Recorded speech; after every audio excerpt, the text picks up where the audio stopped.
Good morning.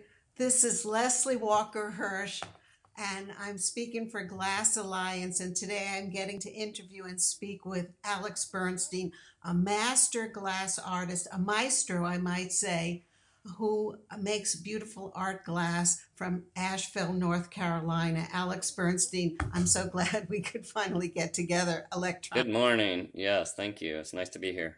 Great. So let me ask you, how did you ever get started in making beautiful art glass? Well, I literally grew up in a glass studio. Both my parents are glass artists, and I spent my childhood literally running around in a glass studio with some adult monitoring. It might not have been the safest place for a kid to be, but having parents that are glass artists gave me interesting outlook on, I think, just life itself. Glass is a kind of material that is magical, and as a kid I got to bring my friends over, and it was like my parents were doing magic. So it was really interesting and exciting. The studio glass movement itself in America is actually relatively young. It's only 50 so years old, and relative to other mediums, ceramics or painting have been around for history forever. And so has glass, but not necessarily in a studio where somebody could have their own little garage and go, "Hey, I'm a glass artist" in the back. That is relatively new, at least in America. And my parents were some of the founders of what's called the studio glass movement. So, like I said before, I was basically raised in the studio glass movement. I tried my best to not be like my parents. I wanted to do other things, and I studied psychology at the University of North Carolina at Asheville, here in my hometown of Asheville, which is a liberal arts education, but I was a psychology major. And I think it gave me a great background in knowledge. And I actually ended up working in a psychiatric hospital with really young children for over 3 years, and I think it was a great experience and a very incredibly challenging job. But in that time, I was my passion was with art, and I kept feeling myself drawn back. And then I finally gave in and said, "Well, I guess I'm going to be a glass artist, and if I do it, then I should study as much as I can." And I actually went and got a graduate degree in Rochester, New York at RIT, Rochester Institute of Technology. So I said, if I'm going to do glass, I'm going to do it all the way. And at that time, MFA is as far as you can go as far as education. Fabulous. It must be a genetic condition to be a glass artist. Yeah, I know. At any rate, so how would you describe your fabulous glass that you fuse with metal in natural forms? Well, that's a good question. I actually was thinking it is a little difficult for me to describe my work to people that don't know what it is, as in what they call the elevator kind of talk, where you can tell people what you do in 20 seconds or so. But basically, I am a sculptor. And so I usually tell people I'm a sculptor, because if you say I do glass, and often they say, "Oh, I've seen glass blowing. Yeah, I've seen it on TV. I've seen Dale Chihuly. Yeah." And there's nothing wrong with that. And I think that's totally okay. But I really consider myself a sculptor that happens to use glass as a material. And to blankly describe my work, I make abstract sculpture out of cast glass. Okay, well, that's certainly the short elevator version. Yeah. And what is it that inspires you in your sculpting of glass? Where do you get Well, your ideas from?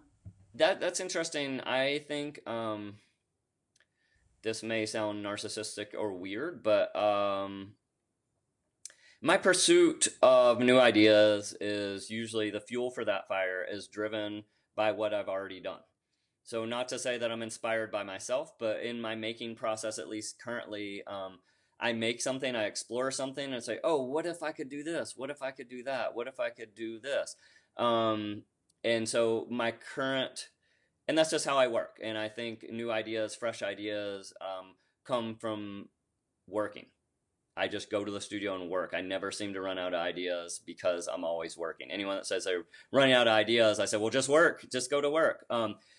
Again, to answer your question more specifically, though, I think my work is very much inspired by nature. There's some of I have these pieces called seed pod pieces, which are inspired by you plant a seed, like the avocado is the most probably recognizable big, large seed, and then you have a plant that grows out of it. So I don't want to ever recreate what Mother Nature is doing, but certainly am inspired by that. The Seed Pod series actually started when my wife and I bought our first house, and we started our first little garden. I was thinking about these seeds, and then it's almost like it comes out in my work. I don't think I think about it that literally until the piece is finished, and I go, oh, this is like kind of like these nasturtium flowers we just planted, and it happens that way. So, but very much about nature, which I think a lot of artists are inspired by.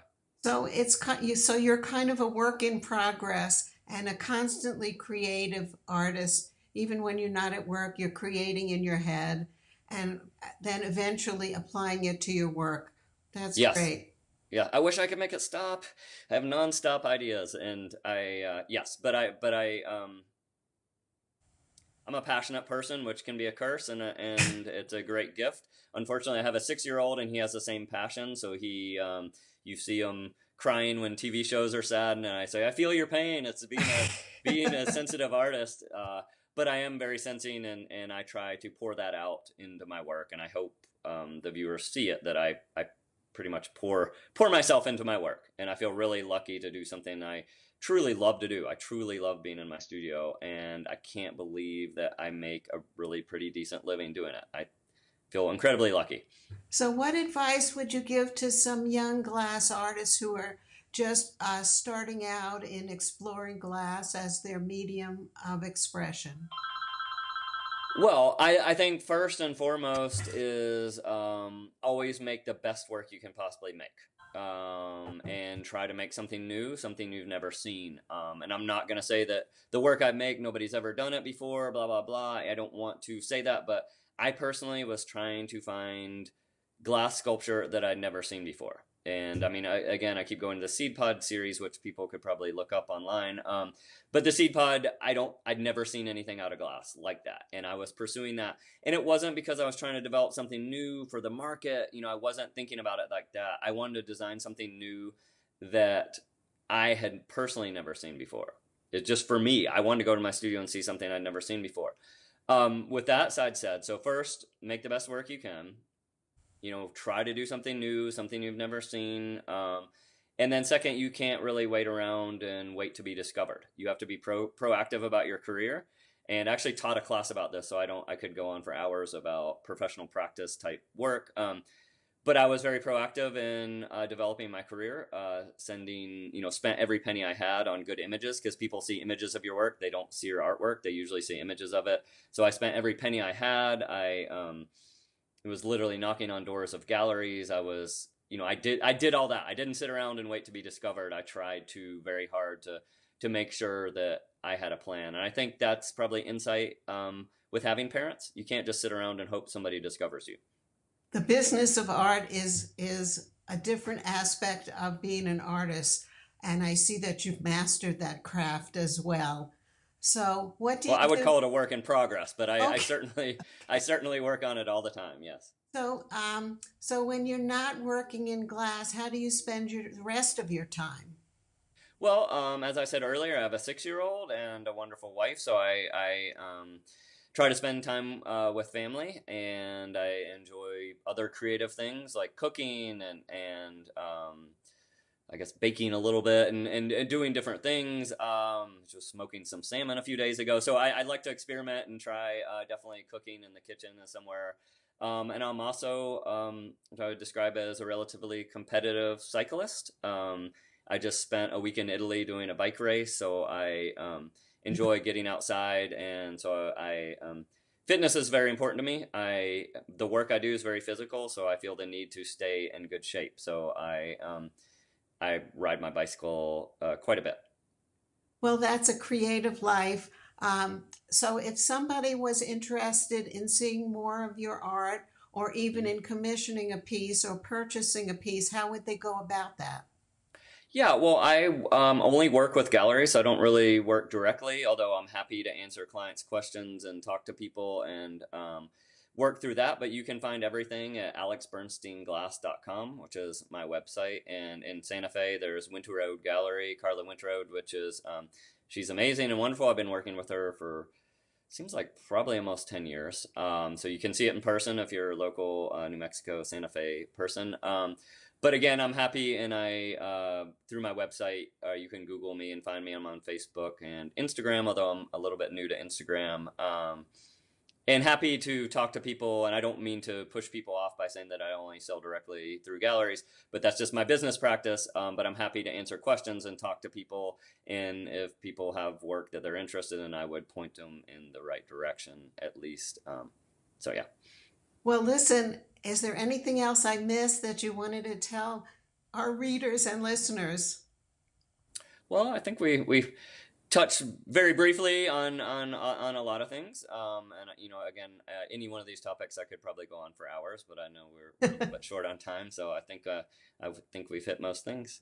Well, it's been a pleasure, and thank you for spending a little bit of time away from your passion of glass and family to talk to us. And I hope I'll talk to you again soon. So long It's for now, Alex. Bye it's my bye. pleasure. Thank you so much for your time. Bye bye.